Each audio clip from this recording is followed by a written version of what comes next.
السلام علیکم ویورز، ہمارے چینل پر خوش آمدید۔ میرا نام ردا کمال ہے اور میں کراچی کے ایک پسماندہ گاؤں کی رہائشی ہوں۔ یہ زندگی ہر ایک کو آزمانے پر تلی ہوتی ہے۔ ہر ایک کی اپنی ہی آزمائش ہوتی ہے جو اسے ہر ایک سے بڑی لگتی ہے۔ ہر ایک کی اپنی اذیتیں ہوتی ہیں۔ ہر ایک کے اپنے دکھ اور غم ہوتے ہیں، لیکن پتہ نہیں کیوں ہمیں اپنا غم ہی ہر حال میں بڑا لگتا ہے۔ اور اگر مجھ سے پوچھا جائے کہ میری زندگی کا سب سے بڑا غم کیا ہے، تو میں یہی کہوں گی کہ میری زندگی سے بڑا غم کسی کا نہیں ہو سکتا، کیونکہ بدصورتی سے بڑا الزام اور بڑی اذیت کوئی اس دنیا میں ہو ہی نہیں سکتی۔ میں بدصورت تھی، انتہائی عام شکل و صورت کی حامل لڑکی تھی۔ بلکہ عام ہوتی تو شاید میرا اس معاشرے میں گزارا ہو جاتا، لیکن میں بہت موٹے نکوش کی اور کالے رنگ کی لڑکی تھی۔ بچپن میں جب میں اپنے کزن کے درمیان جاتی تھی یا کسی فیملی کی تقریب میں چلی جاتی تھی تو سب مجھے کہا کرتے تھے کہ یہ یقیناً کوئی افریقن ہے، کیونکہ ہمارے خاندان میں آج تک کوئی بھی اتنا کالا نہیں ہوا۔ اسی وجہ سے میرا نام کالو رکھ دیا گیا۔ مجھے یہ نام بہت اذیت دیتا تھا، لیکن میرے والدین سمیت سبھی مجھے کالو کہا کرتے تھے۔ مجھے اچھی طرح یاد ہے، ایک بار میری پھپھو کی بیٹی کی شادی میں ہم لوگ گئے تھے۔ وہاں پر سب کزنز تیار ہو کر بہت زیادہ پیاری لگ رہی تھی، جبکہ میرا دل بھی میک اپ کرنے کو شدت سے چاہ رہا تھا۔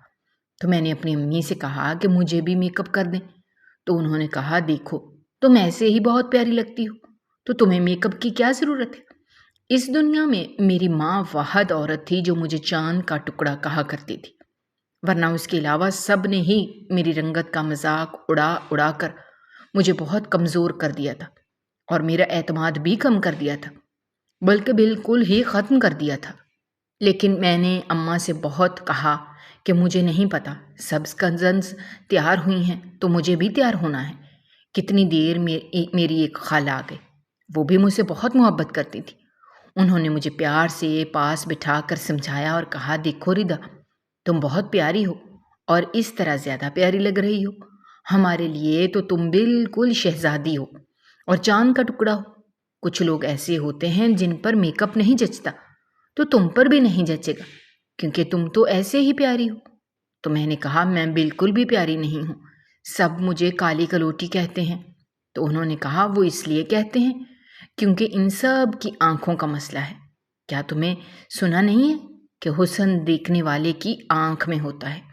لیکن اس وقت میں بہت چھوٹی تھی اور یہ فلسفے سمجھ نہیں سکتی تھی۔ پھر انہوں نے مجھے یوں سمجھایا اور کہا دیکھو تمہاری اماں بھی تو بہت پیاری ہیں، انہوں نے بھی تو کوئی میک اپ نہیں کیا ہوا۔ لیکن میں اس وقت بچی تھی اور اپنی ضد پر قائم تھی، تو میں نے روتے ہوئے کہا کہ آپ مجھے میک اپ کریں گی، اگر آپ نے نہ کیا تو میں خود ہی کر لوں گی۔ میں بچوں کی طرح پھوٹ پھوٹ کر رونے لگی۔ سو انہوں نے میرے رونے کے آگے ہار مانتے ہوئے کہا چلو ٹھیک ہے، میں تمہیں تیار کر دیتی ہوں۔ مگر میں کہاں جانتی تھی کہ تیار ہونا میرے لیے ساری زندگی وبال بن کر رہ جائے گا۔ کبھی کبھی ہم جو شوق پالتے ہیں وہی ہمارے لیے ساری زندگی کا تانا بن جاتے ہیں۔ خیر، میری بہت زیادہ ضد پر خالہ نے مجھے تیار کر دیا، اور جب میں نے شیشے میں دیکھا تو مجھے اپنا آپ بہت اچھا لگا۔ جب دوسرے کہا کرتے تھے تب بھی مجھے میں اور نقص نظر آتے تھے، ورنہ مجھے ہمیشہ اپنا آپ مکمل اور حسین ہی لگا کرتا تھا۔ پتہ نہیں یہ قبولیت تھی یا شاید خود سے محبت کہ مجھے کبھی بھی اپنا آپ برا نہیں لگا تھا، کبھی بھی بدصورت نہیں لگا تھا۔ خیر، میں بچی تھی تو اپنی ضد یوں مانے جانے پر میں بہت زیادہ خوش تھی اور سوچا تھا کہ اب تو میں سب سے زیادہ پیاری لگ رہی ہوں، کیونکہ ہمارے خاندان کی جو عام سی لڑکیاں تھیں وہ بھی بناؤ سنگار اور میک اپ کے بعد بہت زیادہ پیاری لگ رہی تھیں۔ اس لیے میں نے بھی تصور کی آنکھ سے ان کو دیکھا تو مجھے یوں لگا جیسے میں بھی پیاری لگ رہی ہوں گی۔ میں نے خالہ سے پوچھا اور امی سے پوچھا کہ میں کیسی لگ رہی ہوں، تو انہوں نے کہا تم تو واقعی میک اپ میں چاند کا ٹکڑا لگ رہی ہو اور بہت خوبصورت لگ رہی ہو۔ تو میرا اعتماد ایک دم سے بہت ہائی ہو گیا اور میں بہت خوش ہو گئی تھی، اور اپنا آپ مجھے کسی پری اور شہزادی سے کم ہرگز نہیں لگ رہا تھا۔ اس لیے میں نے اپنا پرس اٹھایا اور خوشی سے باہر جانے لگی، اور سب کا رد عمل دیکھ کر میرا چہرہ ایک دم خوشی سے تمتمانے لگا تھا۔ سب بے حد حیرانی سے مجھے دیکھ رہے تھے، کوئی بھی پلک جھپکنے پر راضی نہیں تھا۔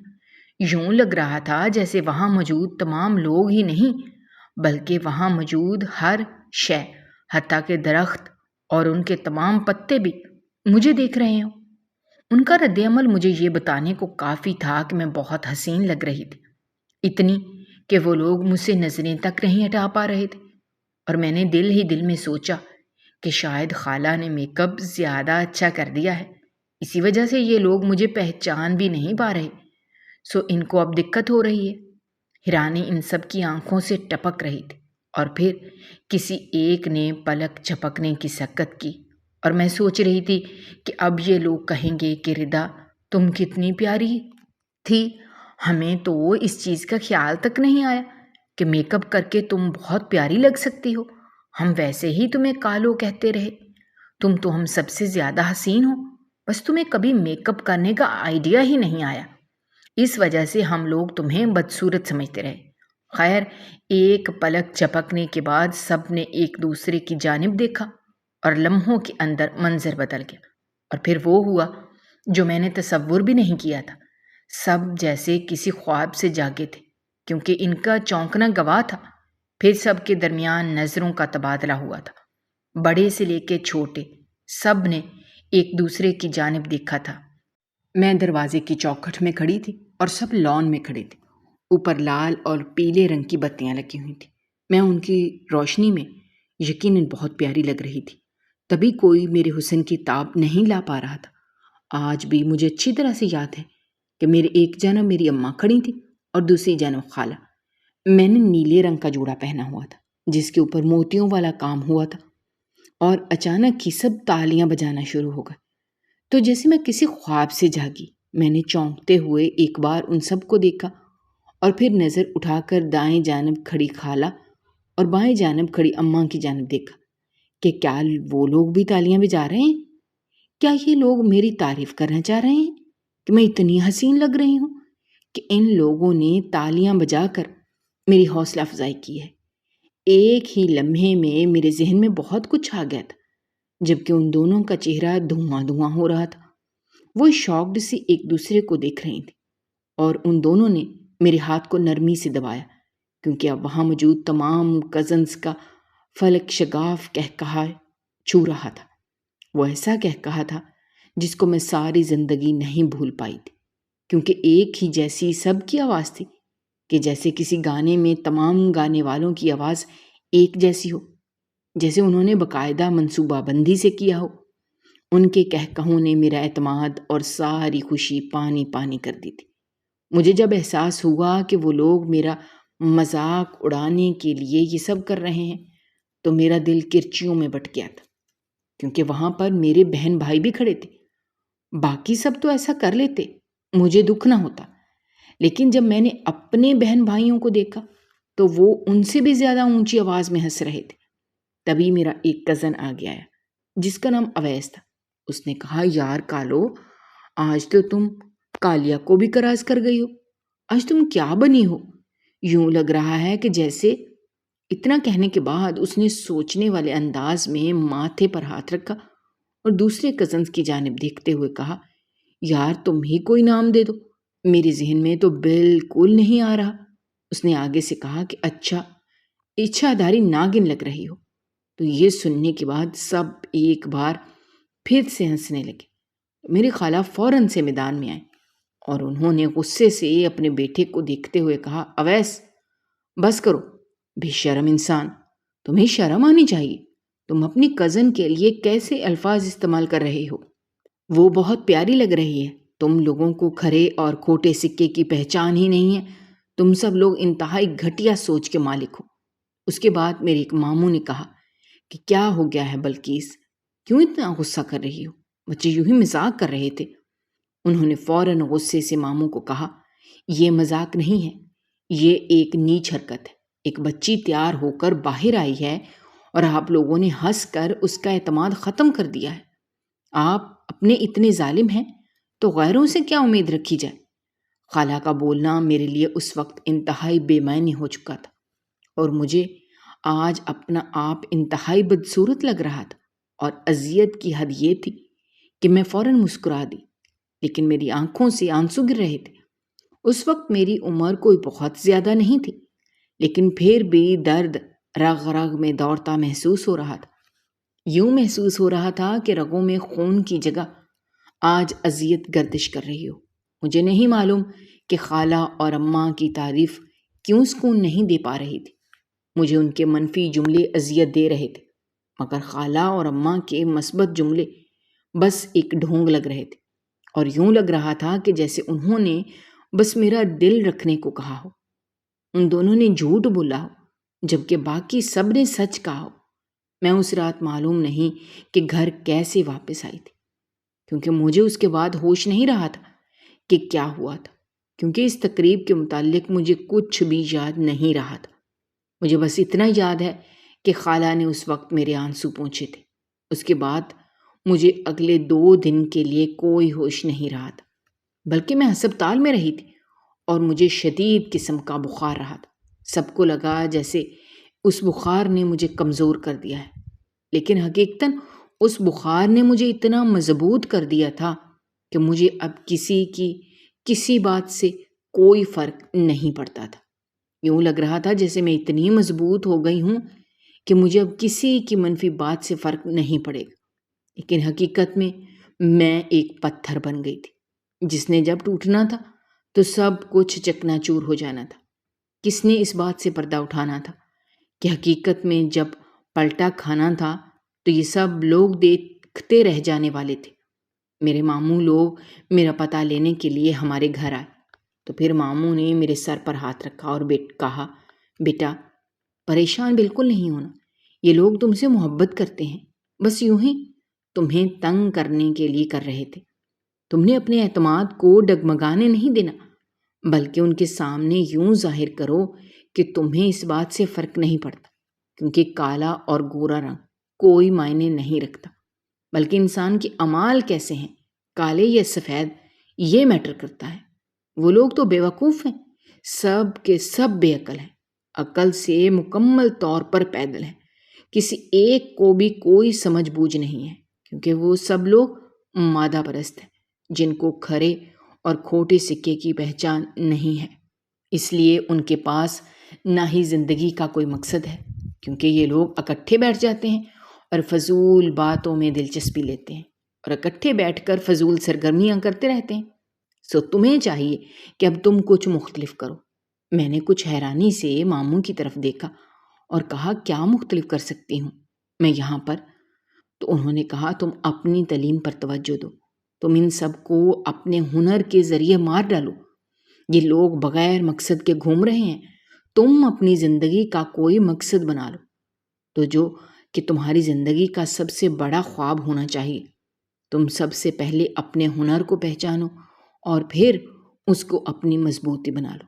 اس کے بعد تم خاموشی کے ساتھ اتنی محنت کرو کہ تمہاری کامیابی شور مچا دے۔ میں نے ماموں کو دیکھا اور کہا، اگر یہاں پر بھی میری رنگت اس خواب اور کامیابی کے بیچ میں آ گئی تو پھر کیا ہوگا؟ میں ایک بار پھر سے ٹوٹ کر بکھر جاؤں گی۔ تو اس کے بعد ماموں نے مجھے دیکھا اور کہا کہ تمہارا ہنر ہر چیز پر حاوی ہو جائے گا، کیونکہ آج جتنے بھی قابل لوگ یہاں پر موجود ہیں ان کو قابل لوگ ہی چاہیے، کیونکہ انہوں نے اپنا کام دکھانا ہے، ماڈلنگ نہیں کروانی، کہ جس کے لیے بہت زیادہ خوبصورت ہونا ضروری ہوتا ہے۔ میں نے کہا، مجھے سمجھ نہیں آئی۔ تو انہوں نے کہا، جہاں پر بھی کہیں کامیاب ہونا پڑتا ہے وہاں پر قابلیت کے لیے رنگت، نسل اور ذات وغیرہ کو نہیں دیکھا جاتا، بلکہ وہاں پر صرف اور صرف انسان کی تعلیم اور اس کی قابلیت، یہ پیمانے میں اس کو ناپا جاتا ہے، باقی سب کچھ ہیج پڑ جاتا ہے۔ میں ماموں کی باتیں سن کر کافی متحرک ہو گئی تو وہ بھی خوش نظر آنے لگے، اور پھر انہوں نے مجھے ایک ایسے کپل کی تصویر دکھائی جو دونوں بہت کالے تھے اور بالکل بھی خوبصورت نہیں تھے، لیکن ایک دنیا ان کی دیوانی تھی، کیونکہ وہ دونوں قابل اور قابل تعریف ہونے کی وجہ سے سب کے دلوں پر راج کر رہے تھے۔ اس روز میں نے آنکھوں میں ایک ایسا خواب سجا لیا، میں نے سوچا کہ میں ایک روز بہت قابل بن جاؤں گی اور پھر یہ سب لوگ جو آج مجھ سے بات کرنا بھی پسند نہیں کرتے اور ذرا ذرا سی بات پر میرا مذاق اڑا رہے ہیں، میرا اعتماد زیرو کر رہے ہیں، میری رنگت کی وجہ سے مجھے بدصورت کہہ رہے ہیں اور اتنا ڈی گریڈ کر رہے ہیں کہ مجھے میری ہی نظروں سے گرا دیتے ہیں۔ کل اگر یہی لوگ میرے پاس بیٹھنے کے لیے ترسے نہ تو میرا نام بھی رضا نہیں۔ انسان جب اپنی کمزوری کو اپنی مضبوطی بنانے کا پختہ ارادہ کر لیتا ہے نا، تو اس کے لیے سب کچھ ایک دم سے جیسے آسان ہو جاتا ہے۔ اس دن میں نے گھنٹوں کا حساب رکھنا شروع کر دیا اور نیند کے لیے وقت جیسے مائنس کر دیا۔ میں نے ایک بہت بڑا خواب پال لیا تھا، سوچا تھا کہ اس خواب کو اس قدر خوبصورتی کے ساتھ پروان چڑھاؤں گی کہ اس کی تعبیر سب کو حیران کر کے رکھ دے گی۔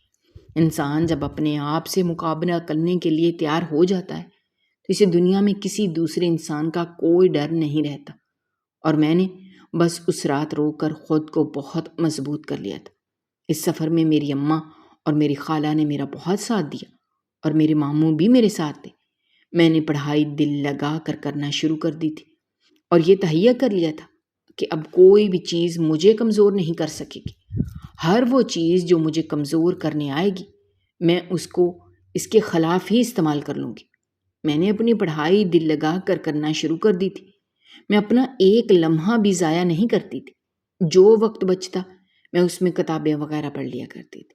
میں لائبریری سے روز نئی کتاب لے کر آیا کرتی تھی، اور گھر میں جب مجھے لگتا کہ کوئی منفی بات کرے گا تو میں پہلے ہی کتاب کھول کر بیٹھ جایا کرتی تھی، اور ایک الگ ہی دنیا میں جانے کی وجہ سے میں اس دنیا سے تقریباً اپنا رابطہ، ہر سلسلہ، ہر تعلق منقطع کر چکی تھی۔ میرے بہن بھائی بھی طنز کیا کرتے تھے اور کہا کرتے تھے، تم کیا اب کوئی ادیبہ بنو گی جو ہر وقت کتابوں میں گھسی رہتی ہو؟ تو میں ان کی باتوں کو نظر انداز کر دیا کرتی تھی۔ جو کوئی مجھے کام کرتا تو میں خاموشی کے ساتھ کر دیتی تھی، لیکن ان کی ہر بات کا جواب دینا میں نے چھوڑ دیا تھا۔ حالانکہ کتابیں پڑھنے کی وجہ سے مجھے بولنے کا سلیقہ آ گیا تھا، لیکن اب میں راستے میں آنے والی ہر رکاوٹ اگر ہٹانے لگتی تو میں اصل مقصد پر شاید کبھی بھی نہ پہنچ سکتی۔ میں نے ہر فیملی فنکشن پر جانا ترک کر دیا۔ اگر کوئی بہت ضروری ہوتا تو میں چلی جاتی تھی، اور وہاں پر میں کوئی بناؤ سنگار نہیں کر کے جاتی تھی، بلکہ اعتماد کے ساتھ اپنی رنگت کے ساتھ جاتی تھی۔ مجھے کسی کا کوئی ڈر نہیں تھا کہ کوئی میری رنگت پر بات کرے گا۔ ایسا نہیں تھا کہ میرے کزنز نے باتیں کرنا چھوڑ دیا تھا، مجھ پر آج بھی چوٹ کرتے تھے اور مجھے کالو کہا کرتے تھے، مگر میں ان کی اس بات پر اب دکھی نہیں ہوا کرتی تھی۔ میرا کوئی کزن میرے پاس بیٹھنا پسند نہیں کرتا تھا۔ پسند کرنا تو دور کی بات، کوئی یہ بات تسلیم تک نہیں کرنا چاہتا تھا اپنے کسی دوست کے سامنے کہ میں ان کی کزن ہوں۔ اسی وجہ سے میں نے اپنا اسکول بھی بہت پہلے بدل لیا تھا، اور وہاں پر میرے خاندان کا کوئی دوسرا بچہ موجود نہیں تھا۔ اس وجہ سے میں اسکول میں سارا وقت بہت چین اور سکون کے ساتھ گزارا کرتی تھی۔ میری ایک دوست تھی جس کا نام ادیبہ تھا۔ میں نے بس ایک ہی دوست بنائی تھی، اور وہ میرے ساتھ بہت مخلص تھی، اور اس نے کبھی بھی میرے رنگ وغیرہ پر چوٹ نہیں کی تھی۔ اور ویسے بھی اپنی کلاس میں میں ہمیشہ اول آنے کی وجہ سے، کلاس کی مونیٹر ہونے کی وجہ سے سب میرے ساتھ بنا کر رکھنا چاہتے تھے۔ کچھ لوگ مجھ سے حسد بھی کیا کرتے، مگر اس سب کے بعد بھی اتنی اہمیت میں سب کی نظروں میں رکھتی ہوں۔ ٹیچرز کی نظروں میں بھی میرا ایک خاص معیار تھا۔ اس کے بعد جب میں نے انٹرمیڈیٹ کر لیا تو میرے ماموں آئے۔ وہ چونکہ بیرون ملک میں رہا کرتے تھے، اس لیے ان سے ملنا میرا ذرا کم ہی ہوتا تھا۔ انہوں نے مجھے کہا کہ اب تم ساتھ ساتھ نوکری کی تلاش بھی شروع کر دو۔ تو میں نے ان سے کہا، نہیں، میں کاروبار کرنا چاہتی ہوں۔ میں آن لائن تھوڑا بہت کام کر رہی ہوں، اور اس کے بعد کی تھوڑی انویسٹمنٹ کے بعد ایک چھوٹا سا کاروبار ہی شروع کروں گی۔ تو یہ بات سن کر وہ بہت خوش ہوئے اور کہنے لگے، ہماری سوچ بہت زیادہ اچھی ہے اور مجھے یقین ہے کہ تم بہت زیادہ کامیاب ہو جاؤ گی۔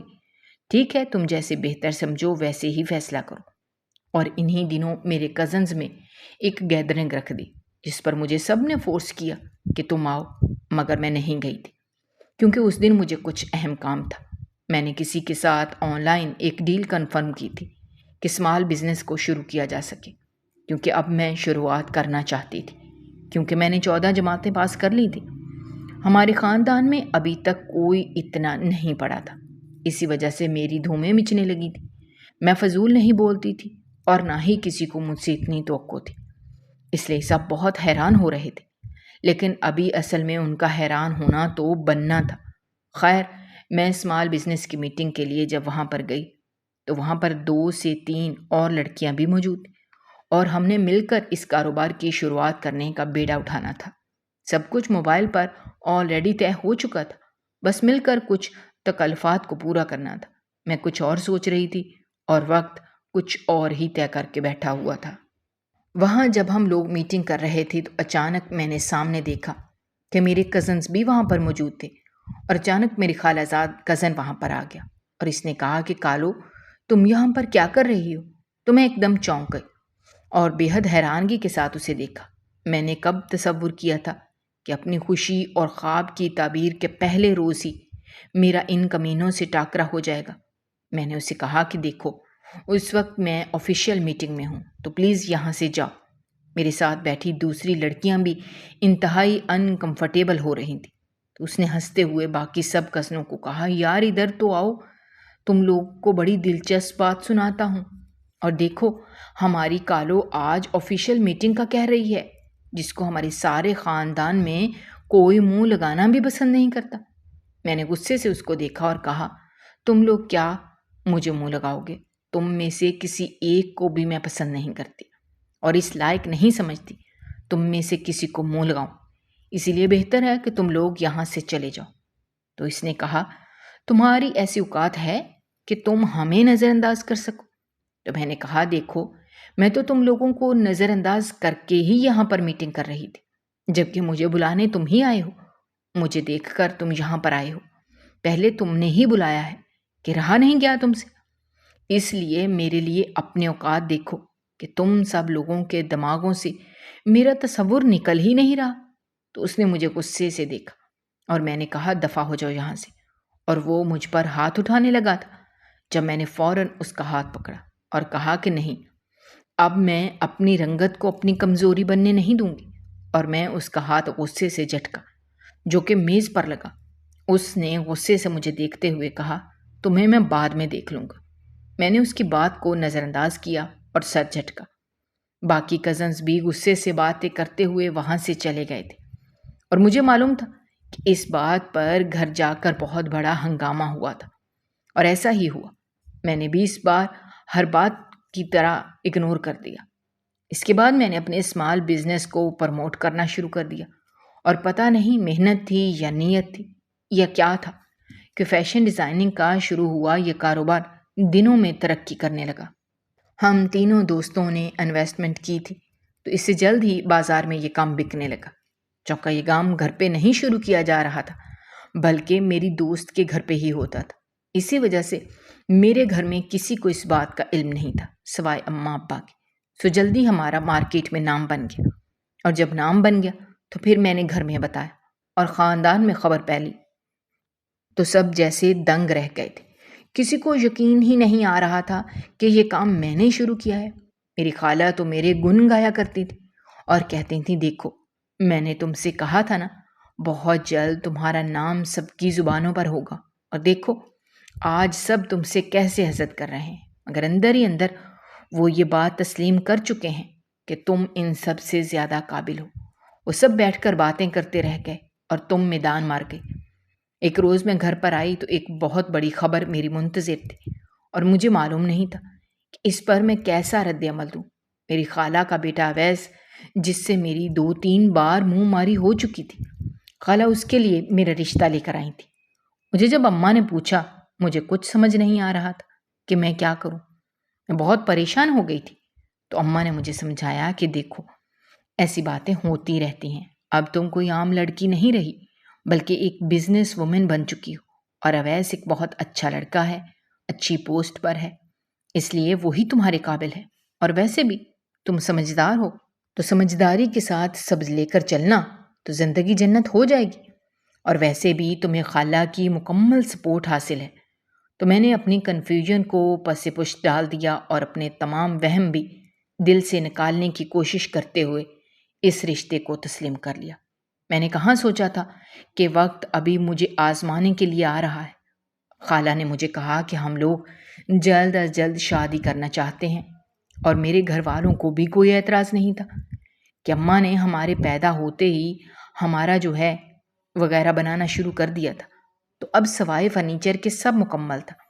خیر، سب اس بات پر بے حد حیران تھے کہ اویس شادی کے لیے کیسے مان گیا، اور حیران تو میں بھی تھی کہ سب کزن میں سب سے زیادہ وہ مجھ سے نفرت کرتا تھا۔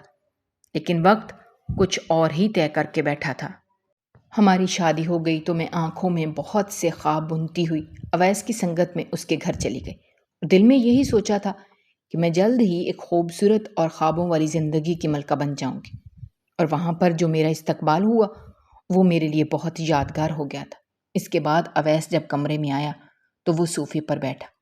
کمرے میں مکمل خاموشی تھی، اور جب وہ طوالت اختیار کرنے لگی تو میں نے سامنے دیکھا، وہ مجھے ہی دیکھ رہا تھا۔ میری ریڑھ کی ہڈی میں سنسناہٹ دوڑنے لگی کہ اب وہ میرا شوہر تھا۔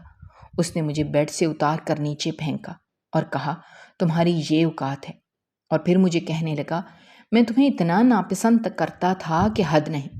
میری ماں ہمیشہ مجھ سے زیادہ تم سے محبت کرتی رہی، تم ہمیشہ ہمارے درمیان میں رہی۔ اور اس کے بعد کہنے لگا، یہ شادی میں نے اماں کی بلیک میلنگ میں آ کر کی، اور میں تم سے شدید نفرت کرتا ہوں۔ تم کل بھی قابل نفرت تھی اور آج بھی۔